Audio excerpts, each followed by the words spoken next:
Na, dramatiškos rungtynės, kurių netrūksta jums pastarojoje atkarpoje, tiek Europoje, tiek Lietuvoje. Na, šįsyk ne jūsų naudai susiklostė mačas. Koks būtų galbūt pirmiausia bendras šių rungtynių įvertinimas? Aš nežinau, čia dramatiškos rungtynės.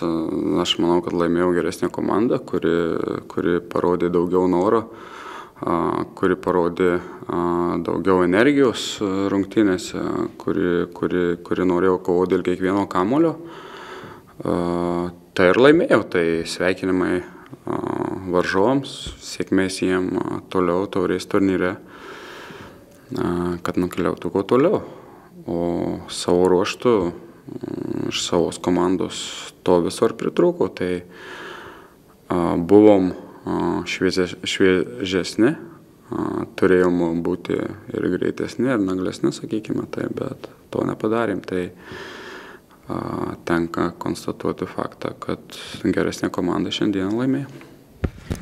Kalbat, kad buvot geresni ir šviežesni, bet reikia paminėti, kad praktiškai visų pagrindinių žaidėjų nebuvo. Na, sakykime, vienuolikės praktiškai visos išskyrus Pavlovičių, lyginant su prieš kelias dienas vykusiom rungtynėm su bulgarais.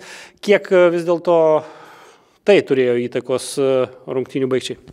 Tai matot, ir keitimai buvo atlikti antram kėlinį, bet situacija nepasikeitė nuo to. Tai aš nemanau, kad čia yra problema. Problemos buvo pačioj pradžioj, kada mes negebėjome pritaikyti savo norimų žaidimų sumanimų, negebėjome kontroliuoti žaidimo, žinoma, negebėjome kovoti tiek dėl pirmų, dėl antrų kamuolių, tai čia visapusiškai geresnė komanda šiandien laimė.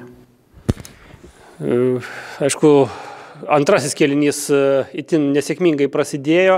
Kaip paaiškintumėte tą atkarpą, kai du praleisti įvarčiai vienas po kito, jie šiek tiek gal skirtingo stiliaus, ten vienas tokių įspūdingų smūgių ir taip pat ir 11 metrų baudinį dar atsivežėt, kas ten nutiko po pertraukos? Tai žinot, 0-0 žaidėjai nori mušti įvartį, nori bėgti į priekį, kas yra visiškai suprantama, bet žinot, buvom tam pasiruošę, kas yra Sūduva, tai yra kontratakos ir standartinės padėtys, dėl ko ir prasileidom tos įvarčius. Tai ruošėmės, viskas buvo išdėstyta, planą turėjom, tiesiog jo neįvykdėm. Turėjot nedidelę atkarpą, bet daugumoje žaidėte.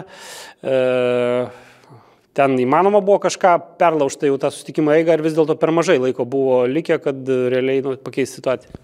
Tai laiko buvo užtektinai, bet tų kelių pusprogių, kurias susikūrėm, neužteko, o neįmušę įvarčio negalim nieko padaryti, tai iš esmės sveikinamai Sūduvai. Marijampolės komanda jau trečią kartą šį sezoną atima taškų iš Kauno Žalgirio, tiksliau šįsyk atėmė pergalę, atėmė kelialapį į pusfinalį. Ar tokia neparanki komanda, ar vis dėlto šiaip yra tvirtas toks kietas kolektyvas, kuris kaunasi su visais? Tai tenka konstatuoti, kad neparanki komanda, tai statistika kalba pati už save. Tai žaidėm tris kartus, 2 lygiosios, šiandieną pralaimėjimas. Šiemet per tuos 3 susitikimus Sūduva buvo geresnė. Baigėt pasirodymą taurės turnyre, bet didžiausi iššūkiai prieš akiją ir artimiausias jų jau kitą savaitę. Kiek šitas sukrėtimas galbūt atsilieps komandai teigiamai ar neigiamai? Dėl šito išsiaiškinsim ketvirtadienį, tai dabar turim keletą dienelių pasiruošti, iš esmės 3 treniruotės plus skrydis, tai laiko kaip ir neturim. Grafikas labai įtemptas, tai nėra kada liūdėti, ryt renkamės, ruošiamės kitom rungtynėm, tikimės, kad jos bus kur kas geresnės.